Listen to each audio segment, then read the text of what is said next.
मुलाकात मामूली नहीं है। 5 साल के बाद दुनिया का सबसे बड़ा लोकतंत्र अपने सबसे मजबूत पड़ोसी से आमने सामने की मुलाकात और बात कर रहा है। प्रधानमंत्री मोदी और चीन के राष्ट्रपति शी जिनपिंग के बीच कजान में ब्रिक्स की बैठक के साथ ही ये द्विपक्षीय मुलाकात चल रही है। अब से कुछ ही देर में इसकी शुरुआत हो जाएगी। 2020 में लद्दाख में चीन की घुसपैठ के बाद ये पहला मौका होगा जब भारत और चीन के बीच तनावपूर्ण रिश्ते इतने सामान्य होते नजर आ रहे हैं कि दोनों देशों के राष्ट्राध्यक्ष आमने सामने एक द्विपक्षीय बातचीत बायलैटरल के लिए बैठेंगे। इसकी बुनियाद दोनों देशों ने कई दौर की अपनी आपसी बातचीत के जरिए रखी है। आपको बता दें, कोर कमांडर स्तर की 21 बार बैठकें हो चुकी हैं और उसके बाद हम इस तरफ आगे बढ़े हैं कि जो तनावपूर्ण स्थिति सरहद पर थी, लाइन ऑफ एक्चुअल कंट्रोल के पास जो बफर जोन्स बनाए गए थे, जहां पर हम 2020 के पहले पेट्रोलिंग के लिए जाते थे या वो पहुंचते थे, वो तमाम जगह अब दायरे से बाहर रख दी गई थी। वहां पर पेट्रोलिंग की फिर से शुरुआत हो सकती है। तय हुआ है कि एलएसी पर भारत के दावे वाले इलाके में चीन अपने सैनिक वापस करेगा। भारत की ओर से भी सेना की तैनाती चरणबद्ध तरीके से, यानी आप कह सकते हैं सीरीज वाइज तरीके से, फेज वाइज तरीके से वहां पर की जाएगी और कम की जाएगी। और फिर दोनों की देशों के जो सैनिक हैं वो अपने अपने इलाकों में गश्त कर सकेंगे। ऐसा नहीं है कि ओवरनाइट हो जाएगा, रातों रात हो जाएगा, वक्त लगेगा, लेकिन इसकी तैयारी शुरू हो रही है, इसकी नींव रख दी गई है। न सिर्फ विदेश मंत्रालय, खुद विदेश मंत्री, विदेश सचिव ने इस बाबत जानकारी दी है, बल्कि सेना चीफ की तरफ से भी इस पर जानकारी दी गई है। एलएसी पर लौटती शांति के साथ ही भारत चीन के रिश्तों में सुधार की उम्मीद दोनों देशों में लगाई जा रही है। लेकिन अहम सवाल यह है कि भारत का भरोसा दोबारा पाने में चीन कामयाब क्या हो पाएगा।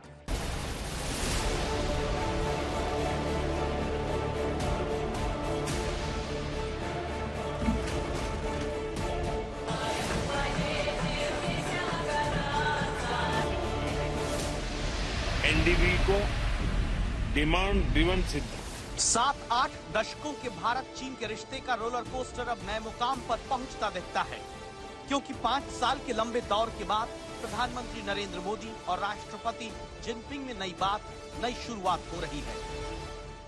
और शुरुआत की बुनियादी शर्त यही कि जिस लद्दाख के पूर्वी हिस्से में 4 साल पहले मार्च महीने में चीन घुस आया, वहां से वापस जाएगा और भारत को पहले की तरह वास्तविक नियंत्रण रेखा पर फौजी गश्त और निगरानी का मौका मिलेगा। शुरुआती जानकारी के मुताबिक ये तय हो रहा है कि दोनों देशों के जवान अपने अपने इलाके में महीने में 2 बार पेट्रोलिंग करेंगे, जिसमें सैनिकों की संख्या 14-15 के करीब ही होगी। दोनों देशों को पेट्रोलिंग की तारीख और समय पहले से बताना होगा ताकि उनका आमना सामना ना हो। इसके अलावा हर महीने कमांडर लेवल की बैठक भी होगी। डिसएंगेजमेंट की बात हुई है, अब उसको होने में जमीन पे थोड़ा सा समय लगेगा। पर ये सोचना कि जी एकदम से सब कुछ हो जाएगा, वो उस भ्रम में हमको नहीं रहना चाहिए। तो ये एक बहुत बड़ी बात है और इसके अंदर मुझे पूरा विश्वास है कि अच्छी चीजें निकल कर आएगी। भारत चीन के रिश्ते के बीच तनाव की सबसे बड़ी वजह चीन की घुसपैठ रही और 4 साल की बातचीत के बाद दोनों देशों के नेतृत्व और सेना ने अगर सहमति बनाई है तो सरहद से मुल्क तक शांति और विकास की दिशा में बड़ा कदम है। यही वजह है कि आज 13-14 हजार फीट पर फख्र से तिरंगा लहराते हुए हिंदुस्तानी नजर आते हैं, तो कहीं दुनिया की सबसे ऊंचाई पर भारत एयरफील्ड बनाने में कामयाब दिखता है। मैं इस वक्त दुनिया की सबसे ऊंची एयरफील्ड यानी एयरपोर्ट पर खड़ा हूं। ये न्यूमा का एडवांस्ड ग्राउंड लैंडिंग एयरबेस है, जिसको पिछले कुछ सालों के दौरान इस पर विचार विमर्श किया जा रहा है, लेकिन माना जा रहा है कि इस साल के अंत तक दुनिया का कोई भी बड़ा विमान इस ऊंचाई पर लैंड कर सकता है। ये जब बन जाएगी तो दुनिया की सबसे ऊंची एयरफील्ड बनेगी, 13,700 फीट। स्ट्रेटेजिक इंपॉर्टेंस ये है इसका कि एलएसी से केवल 35 to 40 किलोमीटर की दूरी पे है एरियल डिस्टेंस पे। लेह में बस अभी 2 है प्रेजेंटली, तो ये तीसरा एयरबेस बनेगा। 2020 के बाद भारत की तरफ से तेजी से एलएसी पर स्ट्रेटेजिक इंफ्रास्ट्रक्चर का निर्माण किया जा रहा है। बेहद कठिन मौसम और दुर्गम क्षेत्र में भारत के सैनिकों की पहुंच और मौजूदगी के लिए किए जा रहे ये इंतजाम आज एलएसी पर भारत की स्थिति मजबूत करते हैं। इस वक्त मौजूद हैं पैंगोंग त्सो पर। ये बेहद महत्वपूर्ण इलाका है जहां से 2021 में पहले फेज का डिसएंगेजमेंट हुआ नॉर्थ और साउथ बैंक पर, जहां भारत और चीन की सेना का जमावड़ा था, टैंक्स थे। उस डिसएंगेजमेंट के दौरान सेना के जवान और टैंक्स पीछे हटे। अगर हम पैंगोंग त्सो की बात करें तो ये लेक हाईएस्ट लेक है जो 14,000 फीट की ऊंचाई पर है और 160 किलोमीटर लंबी ये लेक, इसका एक हिस्सा भारत में है जबकि 2/3 हिस्से चीन में है। और इस लेक के नॉर्थ बैंक पर जो चोटियां हैं वहां पर जो स्पर हैं उन्हें फिंगर्स कहा जाता है और इन्हीं फिंगर्स पर पेट्रोलिंग को लेकर विवाद हुआ था।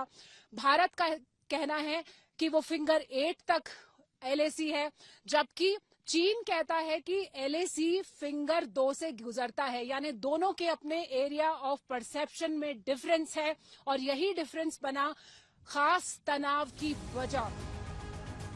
फिलहाल इस पैंगोंग झील के करीब 33% हिस्से के इलाके में भारत की दावेदारी और पहरेदारी है, जबकि 2/3 हिस्सा वास्तविक नियंत्रण रेखा के पार है। फिलहाल इस पूरे इलाके में शांति का माहौल है और 4 साल से -10 से 30 डिग्री तक की ठंड झेल रहे दोनों देशों के जवानों में एक उम्मीद की किरण भी जगी है कि पीएम मोदी और राष्ट्रपति जिनपिंग की मुलाकात के बाद LAC के इलाके में शांति आएगी, दोनों देशों के रिश्ते सुधरेंगे। रूस के कजान से गौरव सावंत, न्योम एयरबेस से अशरफ पानी और पैंगोंग से शिवानी शर्मा के साथ मंजीत नेगी, दिल्ली आज तक। बड़ी खबर आ रही है, आपको बता दें, क्योंकि अब से कुछ ही देर बाद 5 साल बाद होने वाली द्विपक्षीय बातचीत भारतीय प्रधानमंत्री नरेंद्र मोदी और चीनी राष्ट्रपति शी जिनपिंग के बाद साथ होने वाली है। इस द्विपक्षीय बातचीत पर पूरे विश्व की नजर है। ये एक ऐसे वक्त पर हो रहा है जबकि भारत और चीन के बीच का तनाव पूरे विश्व में चर्चा का विषय था, लेकिन ब्रिक्स में ये बैठक होना, बीते दिन से इसकी अटकलें लग रही थी, लेकिन अब मुहर लग गई है। कुछ ही देर पहले आपने देखा ये शी जिनपिंग और प्रधानमंत्री नरेंद्र मोदी ने जब अपने अपने देश की तरफ से इस सम्मेलन में बोला, प्रधानमंत्री नरेंद्र मोदी ने सबसे बड़ा संदेश ये दिया कि हम यानी भारत एक मल्टीपोलर वर्ल्ड चाहता है। गौरव सावंत हमारे सहयोगी इस वक्त हमारे साथ सीधा कजान रूस से जुड़ रहे हैं, हमारे साथ हमारे साथ पैंगोंग त्सो से जुड़ रही है शिवानी, और अशरफ हमारे सहयोगी जो कि गए थे न्योमा एयरबेस पर, विश्व के सबसे ऊंचे एयरफील्ड पर, वो हमारे साथ जुड़ रहे हैं। लेकिन सबसे पहले गौरव मैं आपके पास आना चाहती हूं क्योंकि अब से कुछ ही देर माना जा रहा है कि थोड़ी बैठकों में देरी हुई है क्या? पहले बताया गया था 4:40 के आसपास ये द्विपक्षीय बातचीत शुरू हो सकती है, लेकिन ऐसा लग रहा है वक्त थोड़ा आगे बढ़ेगा। लेकिन पीएम का संदेश एक तरफ मल्टीपोलर वर्ल्ड का, विश्व के उन तमाम देशों को एक संदेश जो अपनी धौंस या अपनी बपौती समझते हैं, दूसरी तरफ भारत और चीन के रिश्तों में कितनी बेहतरी हम इस द्विपक्षीय बातचीत के जरिए उम्मीद रखें। गौरव,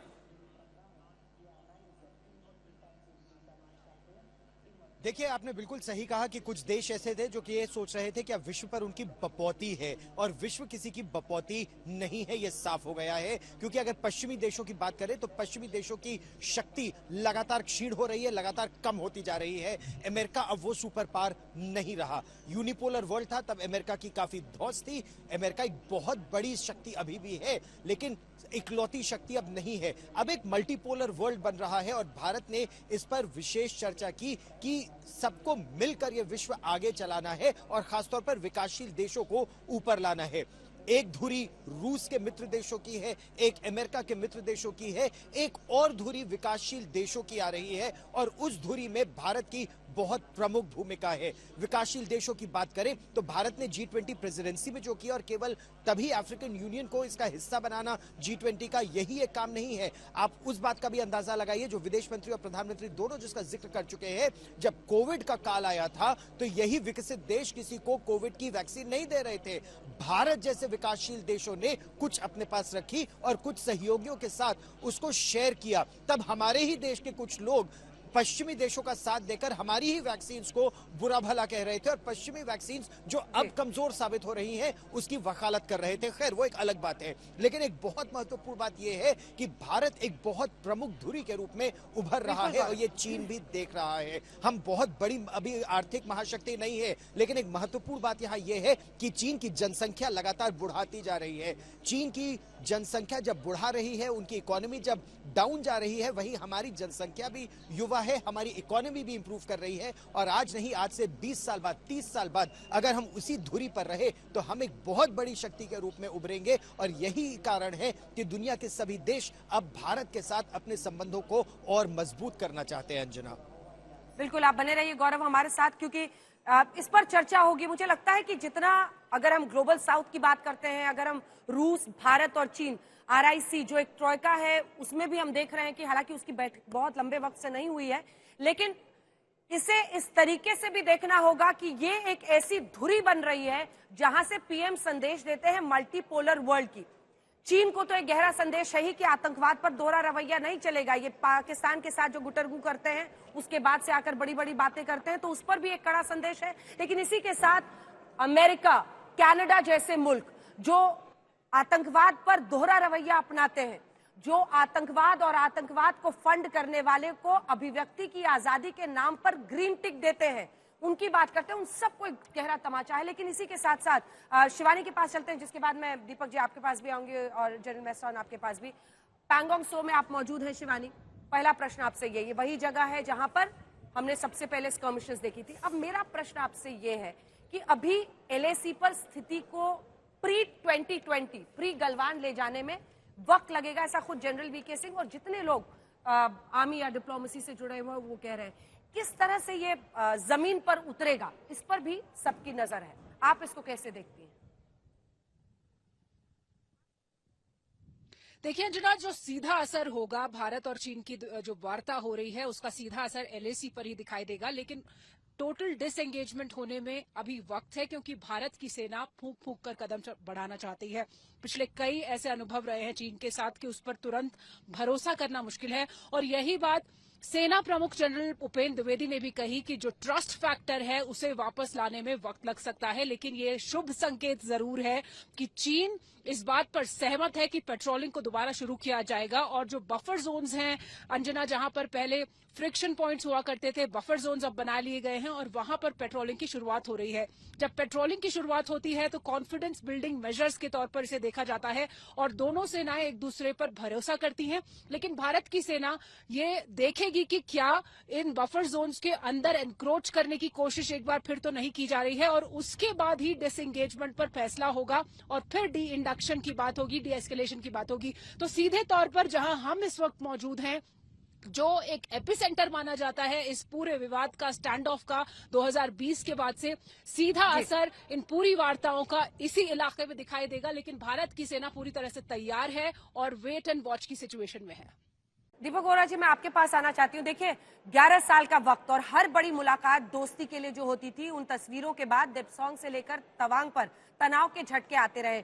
3488 किलोमीटर की LAC एक ऐसी फॉल्ट लाइन मानी जाती है जहां सैनिक टकराव के भूकंप हमारी नियति कई लोग मानते हैं। लेकिन क्या आपको ऐसा लगता है कि परिस्थितियों को संभाला जा सकता है?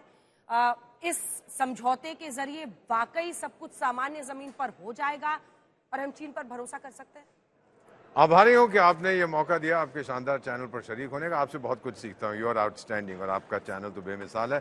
फिर जनरल मेस्टन जैसे लोग यहाँ पर है, मेरी क्या ज़रूरत है? इतने सारे एम्बेसडर्स, बाकी जनरल साहिबान हैं, उनकी जानकारी मुझसे कहीं ज़्यादा है। चीन के बारे में इतना ही कहूँगा मैम, इस समय हम रूस में हैं और रूसी भाषा का जो मैं बोलता हूँ, एक आपको मुहावरा बता देता हूँ। दवरे नो प्रोवेरिया, इसका मतलब है ट्रस्ट बट वेरीफाई, यानी भरोसा करो पर आंखें खुली रखो। लेकिन चीन के साथ verify verify verify but don't trust, ये नंबर 1 के धोखेबाज हैं। अब मैं आपको बताता हूं ये मैं क्यों कह रहा हूं मैम। 2010 में मीटिंग हुई थी आसियान रीजनल फोरम की हनोई में, मैं वहां पे पोस्टेड रहा हूं। तो उसमें सिंगापुर के जो विदेश मंत्री थे, उन्होंने चीन के विदेश मंत्री से कहा, भाई ये दक्षिण चाइना सी में तुम पंगा क्यों ले रहे हो? और चीनी क्या कहता है, अबे पिस्सू चुप कर जा, तुम छोटे देश हो, मैं टाइगर हूं। चीन किसी को बराबर का नहीं मानता और जब तक ये मानसिकता उसके पास है वो बाज नहीं आएगा। मैडम, जितनी मर्जी PM साहब बातचीत कर लें, कितनी बात की है, टिंग टोंग पिंग पोंग जो भी उसका नाम है, ये मीटिंग खत्म होगी ब्रिक्स की, वापस आएंगे और फिर चीनी सेना कुछ ना कुछ करेगी। लेकिन हमारे पास जनरल मेस्टन जैसे जाबाज सिपाही हैं, उनको ऐसा करारा तमाचा पड़ेगा जो पहले पड़ चुका है। I conclude ma'am just 15 seconds more by saying, आपको मालूम है कि संयुक्त राष्ट्र संघ के महासचिव भी पहुंच गए हैं कजान, और मेरे एक मित्र हैं रशियन मित्र जो मेरी तरह बहुत सिनिकल हैं अबाउट यूनाइटेड नेशंस, उन्होंने कहा है वो पहुंच गया, पश्चिम ने उसको बहुत कहा मत जा, वो चला गया, जानता है संयुक्त राष्ट्र संघ डूब रहा है। अब फिर सवाल मुझसे पूछते हैं क्या वो नौकरी ढूंढ रहा है ब्रिक्स के सेक्रेटरी जनरल की? इसका मैं आगे क्या कह सकता हूं, आप जवाब दे दीजिएगा। ठीक है जनरल मेस्टान, आपका टेक इस पर। अब जो उन्होंने कही है बात, बहुत 2-3 लाइनें जो मुझे सबसे बड़ा टेक अवे लगा। एक तो वो ट्रस्ट करना चीन पर बहुत, it is at its own risk, जो कि भारत खुद नहीं करेगा, हमारी सेना सबको जानती है, उसके बाद जनरल शंकर भी बताएंगे, आशुतोष भी बताएंगे।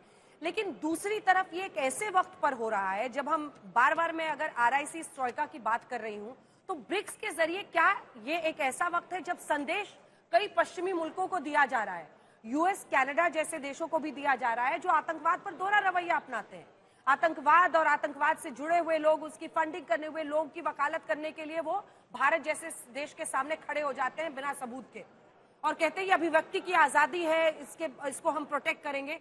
लेकिन अगर आतंकवाद के प्रमाण भारत देता है, उसको वो नजरअंदाज करते हैं। तो एक बड़ा मैसेज भी है क्या इस द्विपक्षीय बातचीत के जरिए? क्या रूस की पहल भी बहुत निर्णायक रही है कि हम, रशिया, इंडिया, चाइना, हमें एकजुट होना होगा, तनाव को थोड़ा कम करिए आप दोनों देशों के बीच में, और ये मतलब भारत का ये ऑब्वियसली खुद का कॉल है, लेकिन इसको किस तरह से आप देखते हैं अभी के नज़ारे में विश्व के? अंजना, 2-3 पॉइंट छोटे हैं। पहला तो भरोसा, ट्रस्ट।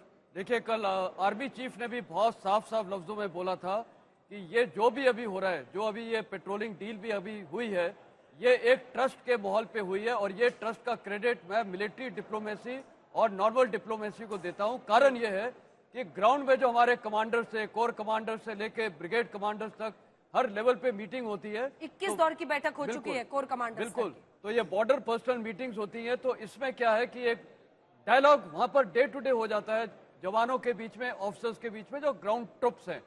तो एक तो वो श्रेय होता है, और साथ में जो इंडियन डिप्लोमेसी है वो लाजवाब रही है कि ये सारा जो भी आगे चल रहा है वो उसी तरफ हम आगे बढ़ रहे हैं।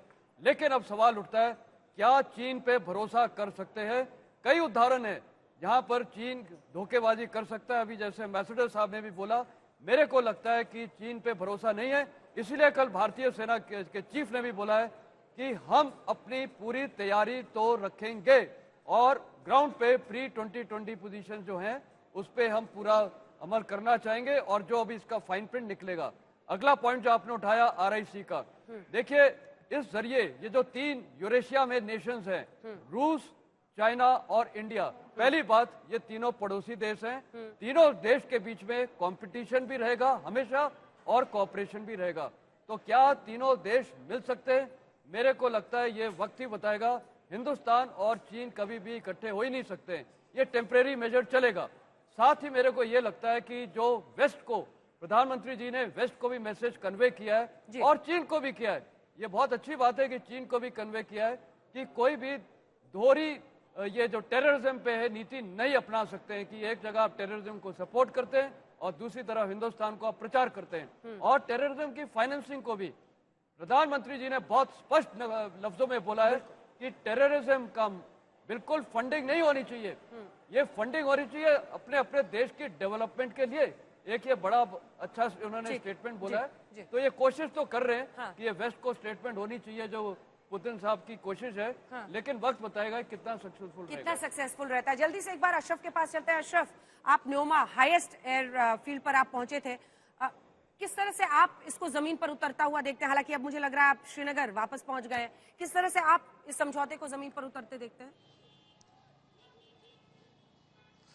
अंजना, दरअसल सबसे बड़ा यहाँ सवाल खड़ा होता है, आखिर इतनी 21 दौर की बातचीत जिसका जिक्र आपने भी किया, जो ग्राउंड लेवल पे कमांडरों की हुई, आखिर उसमें नतीजा क्यों नहीं निकला, और क्यों अब देश के प्रधानमंत्री और चीन के प्रीमियर जो है इस मुद्दे को लेकर बातचीत कर रहे हैं। दरअसल चीन अब समझ गया है कि भारत वो भारत नहीं रहा जो आज से पहले 50, 60 या 70 के दशक में था।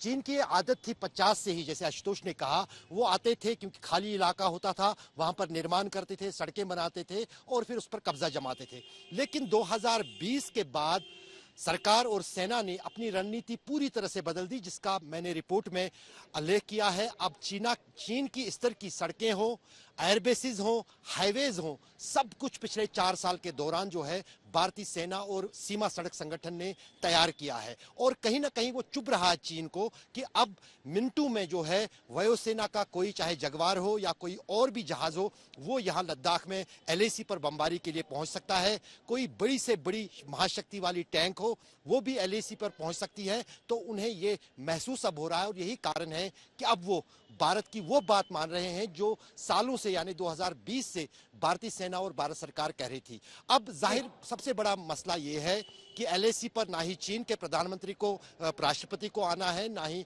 देश के प्रधानमंत्री को। वहां पर मौजूद रहेंगे वो सैनिक, चाहे चीन के PLA के सैनिक हो या भारतीय सैनिक हो, उन्हीं को भी पेट्रोलिंग करनी है। तो जाहिर है कि जब उनके बीच 21 दौर की बातचीत हुई है, जो अब 22वें दौर की बातचीत होगी, उसमें चीन के कमांडर को भी समझना होगा कि मुझे जो है ग्रीन सिग्नल ऊपर से है, भारत के कमांडर को भी ये मालूम होगा कि ग्रीन सिग्नल जो है प्रधानमंत्री की तरफ से है। तो जाहिर है वहीं पर ये मामला जो है कहीं ना कहीं सुलझ सकता है।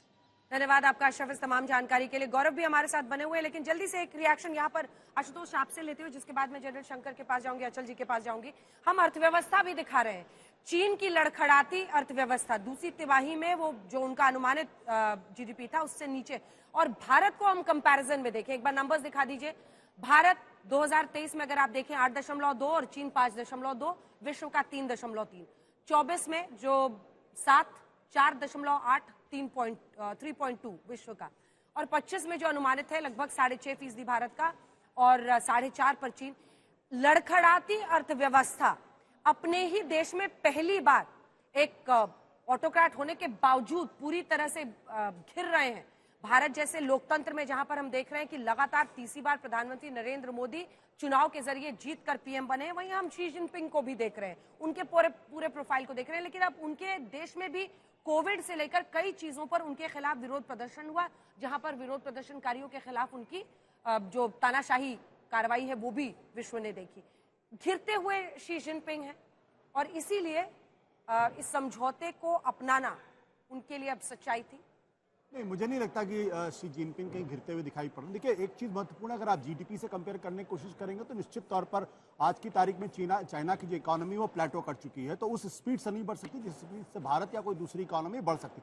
महत्वपूर्ण सवाल क्या है कि आज की तारीख में चाइना 19.53 ट्रिलियन डॉलर की इकोनॉमी है, भारत सिर्फ 3.93 ट्रिलियन डॉलर की इकोनॉमी। तो हमारे और उनकी जो इकोनॉमी का साइज है और उसकी जो स्टेबिलिटी है, उसमें कोई तुलना उस लिहाज से नहीं। और अगर चीन और भारत का अगर आप ट्रेड देखेंगे तो उसमें भी बहुत ही लॉपसाइडेड है। भारत तकरीबन 110 बिलियन डॉलर इंपोर्ट करता है चाइना से और सिर्फ 15 बिलियन डॉलर हम उनको एक्सपोर्ट करते हैं। इसका मतलब क्या है कि अगर चाइना अगर आज अपने आप को पीछे करने की कोशिश करे तो भारत का जो मैन्युफैक्चरिंग सेक्टर है उससे बहुत ज्यादा धक्का लग जाएगा। जहां तक चीन की अंदरूनी राजनीति का प्रश्न है तो शी जिनपिंग का टोटल कंट्रोल अपनी पार्टी के ऊपर, वहाँ का जो स्टेट स्ट्रक्चर उसके ऊपर टोटल कंट्रोल है। वहाँ पे जो अब थोड़ी सी दिक्कत, जो हीटिंग इफेक्ट दिखाई पड़ रही है, वो सिर्फ इस वजह से हो रही है क्योंकि जॉबलेसनेस थोड़ी बढ़ रही है, लोगों के एस्पिरेशंस बढ़ रहे हैं और लोगों की ये बात समझ में आ रही है कि जिस गति के साथ पहले उनकी इकोनॉमिक स्थिति बेहतर हुई, अब उस स्थिति से नहीं हो पा रही। लेकिन ये समझना कि चीन जो है वो कमजोर पड़ता हुआ दिखाई पड़ रहा है या उसकी इकोनॉमी जो कहीं गिरती पड़ती दिखाई पड़ रही, वैसा मुझे कम से कम दिखाई नहीं पड़ता। आज की तारीख में चीन की सबसे बड़ी कोशिश क्या है और जिसकी वजह से चाइना जैसे देश, अमेरिका जैसे देश भी उनसे थोड़ी सी दहशत खाते हैं, वो इसलिए है क्योंकि मैन्युफैक्चरिंग का दुनिया का सबसे बड़ा सुपर पावर आज की तारीख में चाइना है। अमेरिकन को भी इस बात का डर लगता है कि जिस तरीके से वो उनके मार्केट के अंदर घुस रहे हैं, जिस तरीके से चीन भारत के मार्केट के अंदर घुसा हुआ है, वो पूरी दुनिया के लिए एक कंपटीशन को पूरी तरीके से खत्म करने वाली थी। तो मुझे लगता है कि भारत को चीन के साथ अपने रिश्तों को बेहतर करना चाहिए despite all the irritations, all the distrust, क्योंकि इसके अलावा हमारे पास कोई दूसरा रास्ता कम से कम मुझे दिखाई नहीं देता। उस पर ट्रस्ट बिल्कुल नहीं करना चाहिए। जनरल शंकर, आप इस बायलैटरल को किस तरह से देख रहे हैं? देखिए, सबसे बड़ी बात, मैं 3 बातें बताना चाहता हूं। सबसे पहली बात कि तकरीबन 1 साल हो गया जब हमारे प्रधानमंत्री ने कहा था this is not the era of war. ये उन्होंने तकरीबन साल भर पहले कहा था। अब एक मैच्योर डिसीजन लेने के लिए एक प्रोसेस होता है up to down and down to up, यानी कि लीडर बताएगा कि किस तरीके से चलना है, नीचे से बताएंगे लोग कि किस तरह से डिसीजन को हम हासिल कर सकते हैं। तो ये एक बड़ा अच्छा नमूना मुझे नजर आ रहा है कि there is objective, this is not the era of war, उसको अचीव करने के लिए ऊपर से नीचे बात आएगी और नीचे से ऊपर बात जाएगी। तो प्रधानमंत्री ऊपर से बता रहे हैं, आर्मी के सोल्जर से लेके कोर कमांडर्स और आर्मी चीफ तक नीचे से बता रहे हैं, डिप्लोमेट्स अपने दोनों इन चीजों में अपनी सहमति दिखा रहे हैं, अपनी योगदान दिखा रहे हैं। So this is a very important understanding that एक विजन होना चाहिए। विजन है, this is not an era of war. उस विजन को अकम्प्लिश करने के लिए किस तरीके से चलना है। एक और लफ्ज में इसमें ऐड करना चाहूंगा कि हमें बड़ा एक शब्द याद आ रहा है इस समय, सलामी स्लाइसिंग। हम बहुत सालों से ये इस्तेमाल कर रहे हैं कि चाइना इज इंडल्जिंग इन सलामी स्लाइसिंग, यानी कि वो छोटे छोटे कदम लेके हमारी टेरिटरी को कब्जा करना चाहता है, वो हम भूल नहीं सकते।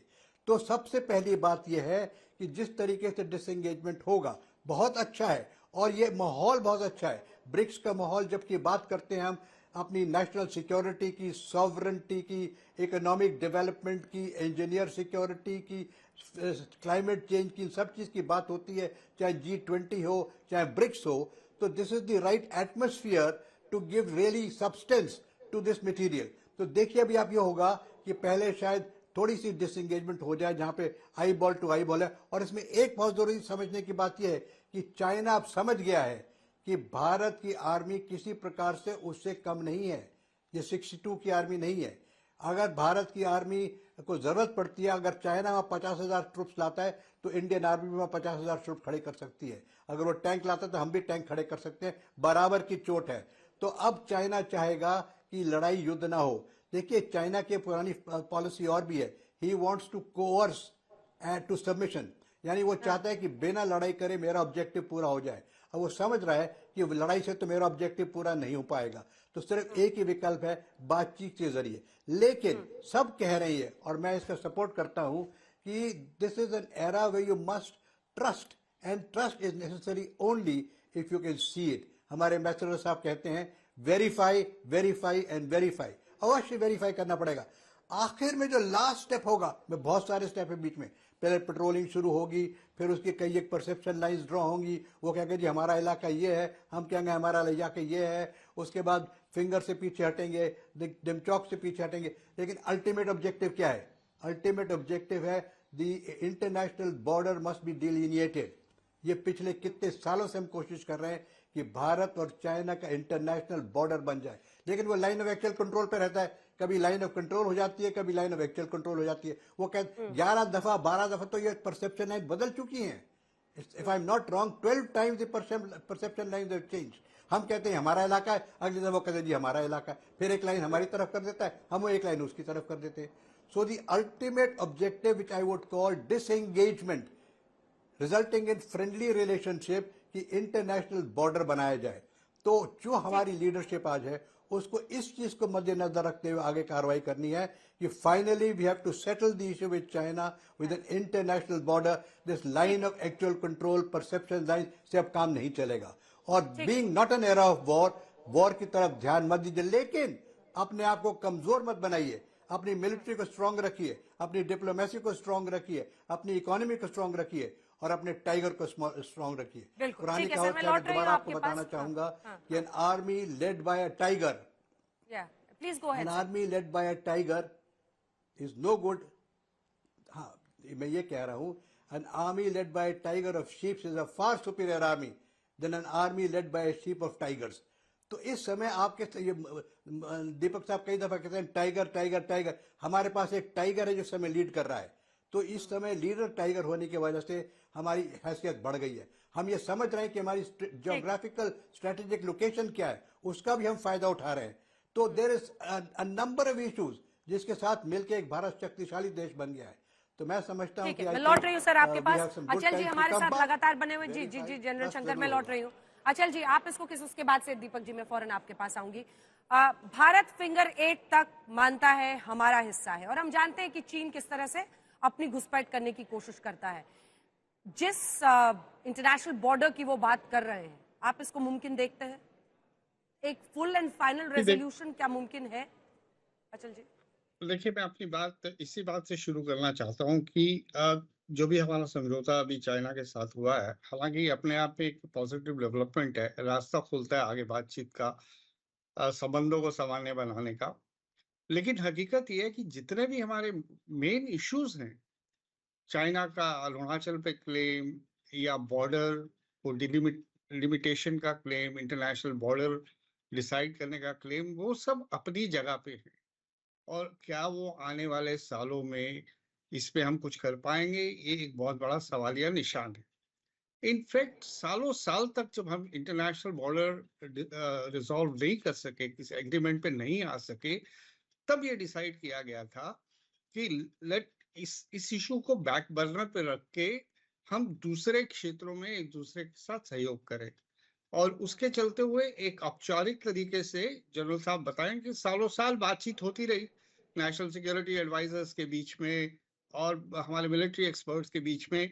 आइडिया यही था कि कुछ ऐसे एग्रीमेंट्स कर लिए जाएं जो वहां शांति बनी रहे, और वो सफल भी रहे। बड़ी खबर इस वक्त आ रही है, मोदी जिनपिंग की मुलाकात में थोड़ी देरी होगी, ऐसी जानकारी है। 6 बजे अब ये मुलाकात मुमकिन है। ये जो द्विपक्षीय बातचीत जिस पर हम चर्चा कर रहे हैं, पहले लगभग 4:30, 4:40, पौने 5 के आसपास ये बैठक होनी थी, लेकिन अब इसमें थोड़ी देरी बताई जा रही है और अब शाम 6 बजे ये बैठक हो सकती है। कजान घोषणा पत्र मंजूर कर लिया गया है, ये खबर इस वक्त की। घोषणा पत्र की क्या क्या डिटेल्स है वो कुछ देर में हम आपको बताएंगे, लेकिन कजान घोषणा पत्र मंजूर कर लिया गया है। आप अपनी बात अगर 2 लाइन में जल्दी पूरी करें तो उसके बाद हम जाएंगे, क्योंकि देखिए कांग्रेस पार्टी भी कुछ प्रश्न पूछ रही है। वो प्रश्न हम सामने रख रहे हैं। पैंगोंग झील के आगे क्या हम फिंगर 8 तक जाएंगे या फिंगर 3 तक ही सीमित रहेंगे? ये जो पेट्रोलिंग फिर से प्री 2020 प्री गलवान हम रिज्यूम करने की बात कर रहे हैं, बहुत सारे सवाल वहां पर पूछे जा रहे हैं। इस पर अगर आप रोशनी डालना चाहें 2 लाइन में जल्दी से अचल जी, उसके बाद में आ रही हूं। नहीं, मैं ये निटिग्रिटीज तो आने वाले दिनों में जो अधिकारी लोग से हमारे मिलिट्री एक्सपर्ट्स हैं जो आपस में बैठेंगे तो निटिग्रिटीज को एड्रेस करेंगे और वो सामने आएंगी। मुझे इस समझौते की डिटेल्स तो मुझे नहीं लगता कि पब्लिक हुई है। कि आज की तारीख में जो अनाउंस किया गया है वो यही किया गया है कि दोनों साइड बफर जोन बना के पेट्रोलिंग के लिए एग्री किए हैं। और अगर आप जनरल साहब की हमारे आर्मी चीफ की सुने तो उनका ये कहना है कि डिसएंगेजमेंट और ये सब डिडक्शन, ये सब अभी दूर की बातें लग रही है। तो अभी देखना पड़ेगा कि अल्टीमेटली क्या होता है, जमीनी हकीकत क्या है, और उस पे बारे में आज कमेंट करना बहुत मुश्किल है। बाकी हम ये कह सकते हैं कि अब आगे सामान्य स्थिति बनने के चांसेस हैं, बट हमें we will have to treat with caution, क्योंकि इसका पास रिकॉर्ड ठीक नहीं है। बिल्कुल अचल जी, और वही बात दीपक साहब भी बोल रहे थे, आप बहुत देर से हाथ उठा रहे थे सर। ये जो तमाम कंसर्न्स हैं सबसे बड़ी ऑपोजिशन पार्टी की भारत में, उसको आप किस तरह से देखते हैं? और ये तो सबको समझ में आ रहा है कि ये रातों रात नहीं हो सकता है। 21 बार तो कोर कमांडर स्तर की बैठकें हो चुकी हैं, लेकिन हमने इससे पहले भी देखा था कि जब ब्रिक्स सम्मेलन इससे पहले हुआ था तो गलवान को 2017 में डोकलाम संकट भी ब्रिक्स शिखर सम्मेलन से पहले हल हो गया था। और अब इस बार फिर ब्रिक्स के पहले हमने देखा कि सुबुगाहट तेज हुई और हम वापस प्री 2020 पोजीशन पर गलवान में पेट्रोलिंग के लिए शुरू हो जाएंगे। इसको देख रहे हैं, दोनों पर आपकी प्रतिक्रिया दीपक? ये मैडम जो हमारी लोकल पॉलिटिकल पार्टीज कह रही हैं बेटा, उस पर तो मैं कुछ नहीं कहूँगा, क्योंकि डोमेस्टिक पॉलिटिक्स में हम लोग उस पर कमेंट नहीं करते। लेकिन इतना मैं आपसे कहना चाहता हूँ कि 1962 में जो जंग हुई थी जिसमें मेरा परिवार बिखर गया था, मैं 11 साल का था। मैं एक सवाल पूछना चाहता हूँ कि चीन ने हम पर हमला किया और कुछ देर के बाद जनरल मैस्टन साहब बताएंगे, जनरल शंकर प्रसाद आपको बताएंगे, उन्होंने सीज फायर खुद डिक्लेयर की यूनिलैटरल, और क्या कहा था कि हमें जो टेरिटरी चाहिए थी हमें मिल गई है। तो अगर 62 में बॉर्डर बन गया था जो आपको चाहिए, तो आज फिर क्यों पंगा ले रहे हो?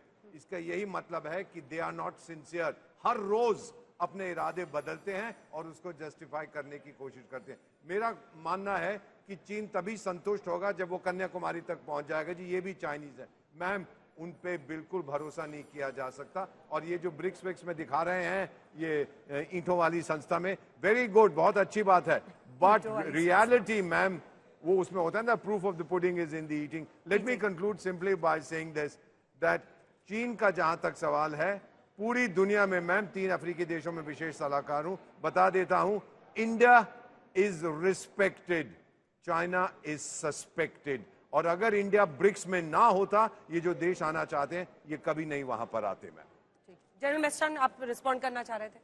और देखिए अंजना, मैं ये बोलना चाहूँगा, जहाँ तक ये एक जनरल शंकर साहब ने भी बात उठाया बॉर्डर रिजॉल्वेशन का, और इनका भी बोलना एम्बेसडर हो रहा का कि ये इसमें वक्त लगेगा और क्या चीन इंटरेस्टेड है। मैं इस पर कुछ बैकग्राउंड देना चाहूँगा। देखिए, हमारे इतने लंबे बॉर्डर में सिर्फ एक ही बॉर्डर आज तक अभी तक हल हुआ है, वो है सिक्किम बॉर्डर। चाइना ने सिक्किम बॉर्डर 2003 में रिकॉग्नाइज किया है। किस कॉस्ट पे? पहली बार 1967 पे चाइना ने छोला और नथुला पे अटैक किया था, वही ब्रिगेड जो मैंने कमांड की थी, और एम्बेसडर साहब वहां पर आए थे। बड़ी खबर इस वक्त आ रही है सर, एक सेकंड पूरी कीजिएगा। प्रधानमंत्री मोदी और शी जिनपिंग के बीच बातचीत शुरू हो गई है। भारत के प्रधानमंत्री और चीन के राष्ट्रपति शी जिनपिंग के बीच जिस द्विपक्षीय बातचीत पर पूरे विश्व की नजर है, वो बातचीत अब शुरू हो गई है। देखिए, अभी तक मिली जानकारी के मुताबिक लगभग 40 मिनट ये मुलाकात चलेगी। दोनों राष्ट्राध्यक्षों के बीच किस तरह की चर्चा होती है, और देखिए ये ऐसा पहली बार नहीं है। अगर हम पूरे इतिहास को खंगाले, 2013 से लगातार प्रधानमंत्री ली काचांग का दौरा और फिर डेप्सांग का फेस ऑफ हुआ। 2014 में शी जिनपिंग का भारत दौरा, और उसके बाद ही फौरन हमने देखा चुमर में स्टैंड ऑफ होता है। 2015 मई में प्रधानमंत्री नरेंद्र मोदी का चीन दौरा, और अगस्त में बुध से चुमर डेप्सांग में तनाव हो जाता है। 2016 हमने गोवा में ब्रिक्स में बुलाया था उन्हें, शी जिनपिंग आए। 2017 जो डोकलाम का तनाव था वो महीनों चला, उसके बाद जो परिस्थिति बनी वो हमने देखा। 2018 में वुहान में अनौपचारिक बैठक हुई। 2019 हमने महाबलीपुरम में शी जिनपिंग को बुलाया। 2020 पहले चीन से कोरोना आया, मतलब वहां से फैला था पूरे विश्व में, और फिर गलवान का तनाव। तो दोनों देशों में जो रिश्ता रहा है वो पूरा बखान हो जाता है। पिछले 10 साल को आप देख लीजिए तो कि चीन पर भरोसा नहीं किया जा सकता, लेकिन ये एक ऐसा पड़ोसी मुल्क है जिसको टैकल करना भारत के लिए सबसे बड़ा चैलेंज है, और इस चैलेंज से पीछे भारत हटता नहीं है। और इसी वजह से आज आप देख रहे हैं कि समझौते की तरफ कोशिशें हो रही हैं, और कोशिशें कहां तक रंग लाती हैं वो भी भारत देखेगा। विश्वास किस हद तक करना है वो भी भारत तय करेगा। तो बड़ी खबर इस वक्त की यही है कि प्रधानमंत्री नरेंद्र मोदी और शी जिनपिंग के बीच बातचीत शुरू हो गई है। 5 साल बाद दोनों देश के राष्ट्राध्यक्ष एक द्विपक्षीय बातचीत कर रहे हैं। हमेशा देखिए, ब्रिक्स या फिर ऐसे जितने तमाम सम्मेलन विश्व के होते हैं उसमें बायलैटरल्स पर नजर रहती है। कई देश ऐसे रहते हैं जिनके आपसी रिश्ते बड़े तनावपूर्ण होते हैं। ऐसे में क्या वो आमने सामने होंगे, क्या बॉडी लैंग्वेज रहेगी, क्या बायलैटरल होगा, इन सब पर नजर रहती है। लेकिन इस बैठक पर तो पूरे विश्व की नजर है। क्यों? क्योंकि चीन और चीन के इर्द गिर्द चीन किन रिश्तों के साथ अपने रिश्तों को बेहतर करता है एक देश के तौर पर। चीन क्या रूस के साथ मिलकर बहुत ताकतवर बनेगा? अमेरिका की हमेशा इस बात को लेकर नींद उड़ी रहती है। चीन अपने आप में एक ऐसी शक्ति है जिसको टैकल करने के 100 तरीके अमेरिका सोचता रहता है। भारत का चीन के साथ रिश्ते तनावपूर्ण रहना भी एक महत्वपूर्ण, आप कह सकते हैं, लॉबिंग व्यवस्था है, जिसकी वजह से भारत ये तय करता है कि वो किस तरह से अमेरिका, रूस या यूरोप के साथ रिश्ता रखेगा। तो आपसी, लेकिन पीएम ने आज सबसे बड़ी बात यही कही है कि हम एक मल्टीपोलर वर्ल्ड चाहते हैं। मल्टीपोलर वर्ल्ड, और भारत अपने हित को सर्वोपरि रखकर कैसे हर देश के साथ अलग 1-to-1 रिश्ता रखता है, वो भारत की रणनीति है। जल्दी से मुझे लगता है एक एक लाइन में कंक्लूडिंग रिमार्क अगर मैं शुरू करूं आशुतोष जी आपसे, आपकी नजर में ये बायलैटरल और भारत का की जो अभी कूटनीति है उसको आप कैसे देखते हैं? मैं तो हमारे ख्याल से जनरल साहब ज्यादा बेहतर तरीके से बताएंगे, क्योंकि जो बात फॉरेन सेक्रेटरी कह रहे हैं, जो बात आर्मी चीफ कह रहे हैं, उसमें काफी फर्क है। फॉरेन सेक्रेटरी ये कह रहे हैं कि हमारा एग्रीमेंट डिसएंगेजमेंट का हो गया चाइना के साथ, तो जो आर्मी चीफ है वो कह रहे हैं जब तक कि अप्रैल 2020 को हम स्टेटस को नहीं करते तब तक डिसएंगेजमेंट का प्रश्न नहीं उठता। टाइम नहीं है सर। जनरल जो आशुतोष ने बोला, इसमें मैं ये बोलना चाहूंगा कि जो भी फाइन प्रिंट है, जो इसके डिटेल्स है, ये जो डील हुई है वो आने बाकी है। दीपक जी, इतना है कि आप मल्टीपोलर वर्ल्ड की बात कर रहे हैं, मेरी पर्सनल प्रेफरेंस होगी नॉन पोलर वर्ल्ड। क्या बात है? जनरल शंकर, देखिए बिल्कुल सही कह रहे हैं सब, लेकिन मैं ये मानूंगा कि शुरुआत हो गई है। This is just the beginning. आगे चल के बहुत रास्ता पार करना है। जैसे मैंने कहा कि इंटरनेशनल बॉर्डर तक जाने चाहिए, पता नहीं कितने साल लगेंगे। लेकिन इसमें एक लाइन में कहूँ जी, ये अपने आप में एक पॉजिटिव डेवलपमेंट है, एक नई शुरुआत है। और अगर हम भारत और चाइना के रिश्ते सामान्य होते हैं तो ब्रिक्स जैसी ऑर्गेनाइजेशन को भी ताकत मिलेगी, और पूरे विश्व में एक बैलेंस बनाने में इसकी काफी मदद रहेगी। लेकिन बहुत बहुत धन्यवाद आप सभी का हमारे साथ जुड़ने के लिए।